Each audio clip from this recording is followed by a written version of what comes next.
আসন্ন লোকসভা নির্বাচনকে সামনে রেখে রবিবার বিকেলে পুরাতন মালদার শাহাপুর ছাতিয়ান মোড়ে উত্তর মালদা কেন্দ্রের বিজেপি প্রার্থীর সমর্থনে নির্বাচনী সাংগঠনিক সভার আয়োজন করা হলো।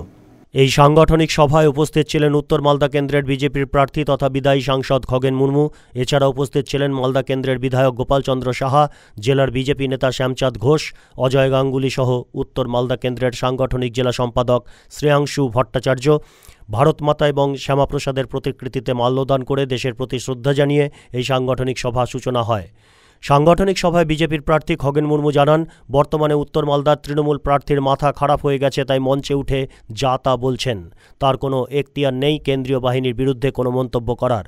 পাশাপাশি এই সাংগঠনিক সভার মূল উদ্দেশ্য হচ্ছে প্রধানমন্ত্রী নরেন্দ্র মোদীর উন্নয়নকে মানুষের কাছে তুলে ধরা এবং বিজেপির প্রার্থীর হয়ে ভোট ভিক্ষা করা।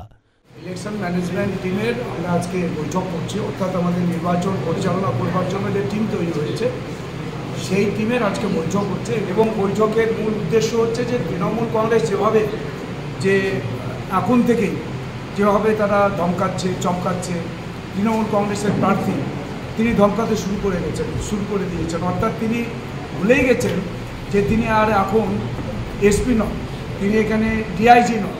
তিনি মনে করছেন এখনও এসপি আছেন, এখনও তিনি ডিআইজি আছেন, তাই ধমকাচ্ছেন এবং এখানকার যারা আজকে কেন্দ্রীয় বাহিনী আছেন তাদের সম্পর্কে মন্তব্য করছেন, কুরুচিকর মন্তব্য করছেন।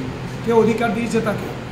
তিনি যেহেতু হচ্ছে যে মানুষকে এতদিন ধরে মানুষকে লুট করেছেন, সন্ত্রাস করেছেন, মিথ্যা মামলায় জড়িয়েছেন, তিনি মনে করছেন সেভাবে আবার চলবে।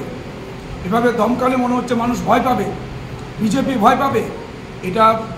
এটা যেন মনে না করে যে ভারতীয় জনতা পার্টি এরা ভীতু না। ভারতীয় জনতা পার্টি লড়াই করতে জানে, ভারতীয় জনতা পার্টি হচ্ছে মোকাবেলা করতে জানে। রাস্তায় নেমে ভারতীয় জনতা পার্টি লড়াই করছে।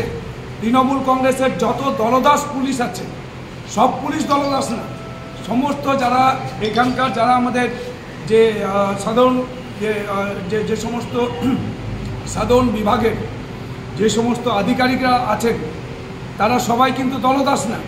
এই দলদাস হয়ে হয়ে এতদিন পরে তিনি এখানে উঠে এসছেন, এখানে প্রার্থী করা হয়েছে। তার ধারণা হচ্ছে যে এর আগে যত নোংরামি করেছেন মালদাতে, যত নোংরামি করেছেন এখানে ডিআইজি থাকাকালে, মানুষ জানে, আমাদের মালদার মানুষ, বালুরঘাটের মানুষ ভালো করে তাকে চেনে যে কত নোংরামি করেছেন। তাহলে তিনি যদি আজকে এখানে ভোট পান, যদি তিনি জয়ী হন, তাহলে কি ধরনের নোংরামি করতে পারে মানুষ সেটা বুঝতে পারছেন। তাই একে একটাও ভোট দিচ্ছে না মানুষ।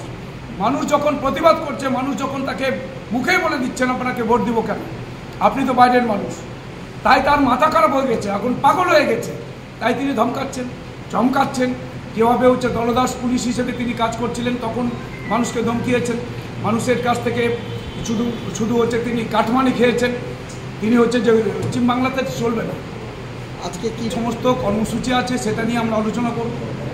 আমরা যে তৃণমূল কংগ্রেস যারা আজকে গোটা পশ্চিমবাংলার সমস্ত মানুষকে লুট করছে, নারীদের যে সম্মান তাদের সমস্ত কিছু লুট হচ্ছে, নারীরা অসুরক্ষিত, আমাদের এখানকার কেন্দ্রীয় সরকারি প্রকল্পগুলো সমস্ত লুট হচ্ছে, এর ব্যাপারেতে মানুষকে সচেতন করা, বাড়ি বাড়ি যাওয়া, আমরা প্রত্যেকটা মানুষের কাছে পৌঁছাবো।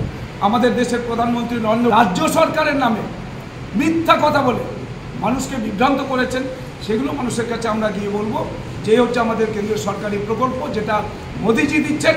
আর মমতা ব্যানার্জি শুধু তার হচ্ছে যে একটা চিপটি লাগিয়ে ওখানে শুধু তার হচ্ছে যে একটা স্টিকার লাগিয়ে রাজ্য সরকারে প্রচার করছেন মমতা ব্যানার্জি লুট ছাড়া কিছু বুঝে না।